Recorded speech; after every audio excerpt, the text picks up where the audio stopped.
पाउस और धुआं अणनिश्वासी गाँ लोक बारंबार अभियोग पर भी प्रशासन शुणुनी। अभियोग नहीं जिलापाल द्वारस्थ हेले गाँ लोक। पाउस सुंदरगढ़ दर्लीपाली एनटीपीसी तापज विद्युत प्रकल्प निकट बरभगार और आलुपड़ावासी नाना समस्यार सम्मुखीन होती। ग्रामवासी को विस्थापित नक गाँ निकटने प्राय 400 एकर जमी पाउस पोखरी निर्माण कर पाउस गदे चली एनटीपीसी। पाउसर धूली धुआं ग्रामवासी अणनिश्वासी होता अभियोग होती। गत 13 तारिख में दिल्ली एक केंद्रीय टीम आसी यार स्थिति परखी। एनटीपीसी सभागृह में दुई गाँवर प्रतिनिधि को नहीं आलोचना भी होता, किंतु कौन से निष्कर्ष बाहरला नहीं। एने बारंबार प्रशासन द्वारस्थ होते भी कौन से कार्यानुष्ठान निया नजिबारु जिलापाल द्वारस्थ होती गाँ लोके।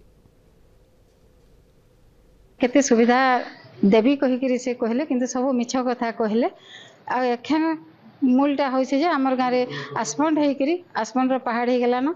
आम प्रदूषण रे पूरा आमर पानी पवन सब किछि दूषित हो गलान। हमर जेन फ्लाई एश उड़ुचे जेन डस्ट उड़ुचे से थिर लगी हमर श्वास माने बेमारी होचे जेनटा कि डॉक्टर माने भी कहछन जे तुम जेन एलर्जी प्रॉब्लम होचे डस्ट आ सेटा एस्पनटा बहुत पाखे बनचे जेनटा कि नहीं बनवार कथा सेटा बयान हिसाब से बनीचे। आ हमर जेन खेत के जेन फ्लाई एशटा जेन अच्छे जेन बटम एस्कस सेटा पूरा खेत के मारी बसलान।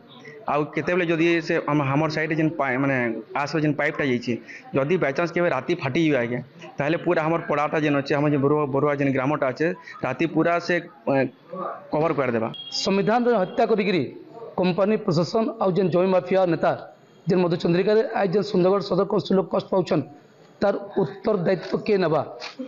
जिलापाल इन आम पेरेन्ट्स बा मान आम जिलापाल के बतईचु जे आज्ञा एंत इलीगल काम होता अपन तार एक्शन नोन। एनटीपीसी तागिद करूँ सीआरपीसी 133 रे ताके एनओसी के देला। State pollution control board central pollution control board district एज committee forest and environment climate changes committee जेन मिनिस्ट्री के ताई देला।